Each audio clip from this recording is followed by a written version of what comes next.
So it looks like the iPhone is finally coming to Verizon, or Verizon is finally coming to the iPhone. It all depends on how you look at the situation.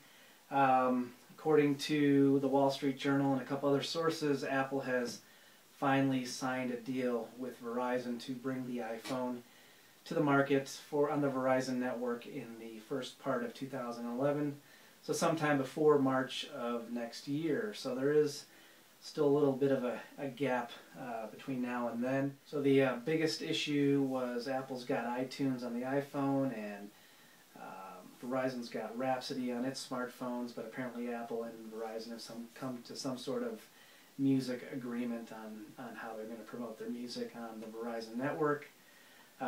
The Apple Verizon iPhone is going to have the Qualcomm CDMA chip in it, and it'll be running on the 3G network.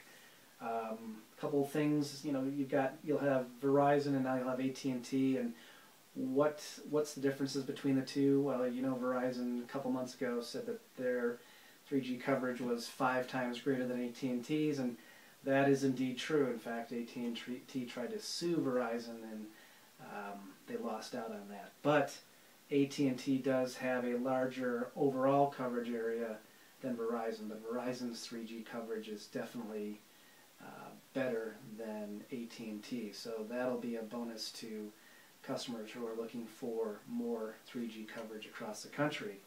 And AT&T had the most smartphones that allowed you to do voice and data at the same time. But now that the Android phone is on the market and the iPhone will be going to Verizon, that really isn't going to be an issue anymore. This is I don't know how you look at it, but did Apple need Verizon? Did Verizon need Apple? I think they both needed each other. Verizon over the last 4 or 5 years has lost some of its market share to AT&T because of the iPhone.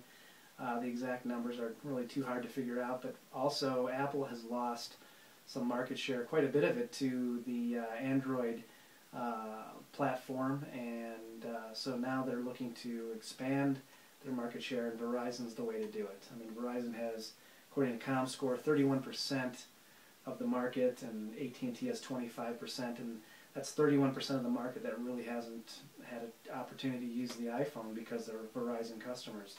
That's a huge market share gain for Apple to go after, and for Verizon, it's great for Verizon because there's no more exclusive contract with AT&T, and now customers that are already with Verizon can choose to use the iPhone. So those are the pluses and minuses. I guess my question to you guys, especially customers that are already with AT&T, are you going to switch to Verizon when the iPhone becomes available?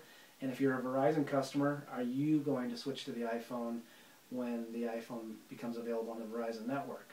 I'm sort of up in the air about it right now. I'll wait to see what the final plans look like and all the specifications of the Verizon iPhone agreement. But right now I'm sort of leaning towards switching to Verizon once that agreement is all taken care of. But I want to know what you guys think.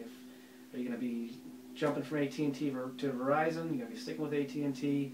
What do you think of this? What do you think of the Verizon iPhone? Good deal, bad deal? And if you're already a Verizon customer and the iPhone becomes available, are you going to pick up an iPhone? If you guys have any questions about this or any Apple product or software or anything like that, just leave me a comment down below or send an email to myapplezone@gmail.com. And again, guys, if you like the videos, give me a thumbs up. It really helps to build the community and spread the word. So everybody, I appreciate you stopping by. Again, let me know what you think of the Verizon deal, the Verizon iPhone deal, and I'll talk to you later.